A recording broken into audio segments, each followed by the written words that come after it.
अस्सलाम वालेकुम दोस्तों, आज मैं आपके लिए रमज़ान के लिए बहुत ही स्पेशल, बहुत ही यूनिक सी रेसिपी लेके आई हूँ।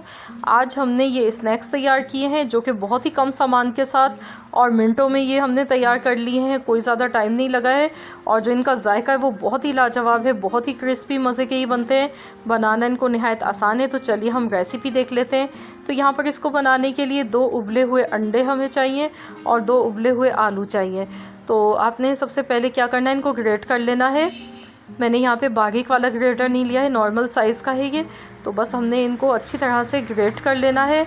और आलू बॉईल करते टाइम आपने एक चीज़ का ख़याल रखना है कि आलू को आपने फुल बॉईल नहीं करना है, वरना आलू जो हैं वो बहुत ज़्यादा मेसी हो जाते हैं। तो आप जब भी आलू को बॉईल करें तो आपने 80% आलू को बॉईल करना है, 20% नहीं करना है। थोड़ा सा आलू को आप सख्त रहने दें।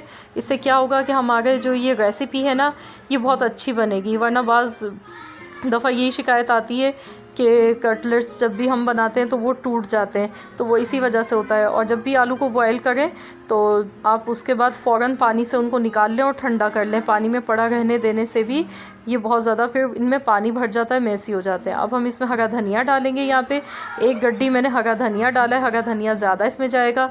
3 हरी मिर्चें बारीक कटी हुई डाली हैं। 1 छोटे साइज़ की प्याज मैंने ऑमलेट कट स्टाइल बारीक कटी हुई प्याज डाली है। और अब हम इसमें स्पाइसेस डालेंगे बहुत ही कम मसालों के साथ और बहुत ही मज़ेदार रेसिपी ये बनती है। आप बिलीव नहीं करेंगे, जब आप इसको बनाएंगे ना तो आपके घर में ये हर किसी की फेवरेट हो जाएगी। इतनी लाजवाब ये रेसिपी है। तो अब हम इसमें 1 चम्मच कुटा हुआ धनिया डालेंगे और यहाँ पे कुटी हुई मिर्च है ये 1 चम्मच डाल देंगे। ज़ीरा आधा चम्मच डालेंगे। नमक हस्बे ज़ायका डालेंगे।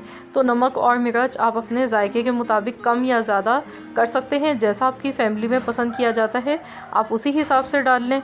और इन तमाम चीज़ों को मिक्स करेंगे। तो देखिए यहाँ पे कितना कम सामान हमने यूज़ किया है और बहुत ही लाजवाब ज़ायकेदार हमारी ये रेसिपी बनेगी, मिनटों में बन जाती है। तो चलिए अब हम इसको बनाना शुरू करते हैं।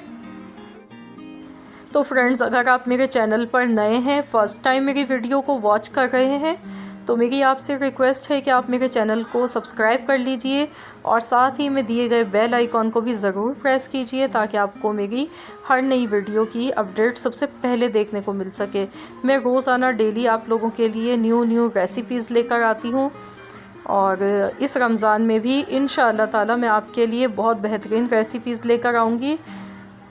तो ये देखिए अब मैंने यहाँ पे इनको गोल शेप में बनाया है। मैंने इनको मीडियम साइज़ के मैं बना गई हूँ, ना बहुत ज़्यादा बड़े और ना बहुत ज़्यादा छोटे। बस इस तरीके से आसानी से इनको बना लेंगे। तो चलिए अब मैं यहाँ पर ये सब तैयार कर लेती हूँ और फिर आपसे मिलती हूँ।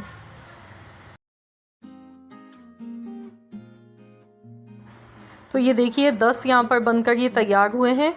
तो चलिए अब हम अगला स्टेप इसका कर लेते हैं। 2 चम्मच यहाँ पर हम मैदा लेंगे।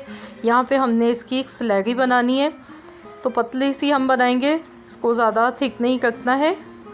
और इसमें थोड़ा सा पानी मैं और डालूँगी। तो अब साथ ही में मैंने यहाँ पे ब्रेड क्रम्स लिए हैं। मैंने 3 ब्रेड के स्लाइसेस लिए, उनको मैंने मिक्सी के जार में डालकर पीस लिया है। तो सबसे पहले हमने मैदे के घोल में इस तरीके से इसको डिप करना है। उसके बाद हमने ब्रेड क्रम्ब से इसको कोट कर देना है। इस तरीके से जब हम इनको फ्राई करेंगे ये बहुत ही ज़्यादा क्रिस्पी बनेंगे, बहुत ही लाजवाब बनकर तैयार होंगे। तो चलिए हमारा ऑयल गर्म हो रहा है, तो अब हम इसे पैन में डाल देते हैं। तो यहाँ पे हमने इसको शैलो फ्राई करना है, लो टू मीडियम फ्लेम पर हम इनको फ्राई कर लेते हैं। तो यहाँ पर देखिए जैसे इसका गोल्डन कलर आना शुरू होगा तो हम इसको दूसरी साइड से पलट के पकाएंगे। चेक कर लेते हैं। ये देखिए कितना खूबसूरत गोल्डन कलर आ चुका है। तो इसी तरीके से हम दूसरी साइड से भी इनको फ्राई करेंगे। तो ये अभी से ही देखिए दिखने में कितने ज़्यादा ये क्रिस्पी लग रहे हैं और कम ऑयल में और बहुत ही मज़ेदार ये बनते हैं। मैं आपको दिखाती हूँ क्लोज़ करके। ये देखिए कितने ज़्यादा ये क्रिस्पी लग रहे हैं। तो देखिए बनकर तैयार हो चुके हैं, बहुत ही मज़ेदार लाजवाब बने हैं। तो आप चाहें तो इनको आप फ्रीज़ भी कर सकते हैं। आप इनको बनाकर 15 दिन के लिए फ्रीज़ कर सकते हैं, ये ख़राब नहीं होंगे। 15 दिन के लिए आप फ्रीज़र में रख सकते हैं और जब आपने बनाने हो, खाने का दिल चाहे तो आप इनको निकाल कर और इनको फ्राई कर लें। तो फ्रेंड्स आई होप कि आप लोगों को मेरी आज की रेसिपी पसंद आई होगी। रेसिपी अच्छी लगी है तो वीडियो को लाइक कर दीजिए। मिलते हैं इंशाल्लाह ताला बहुत जल्द एक और न्यू रेसिपी के साथ।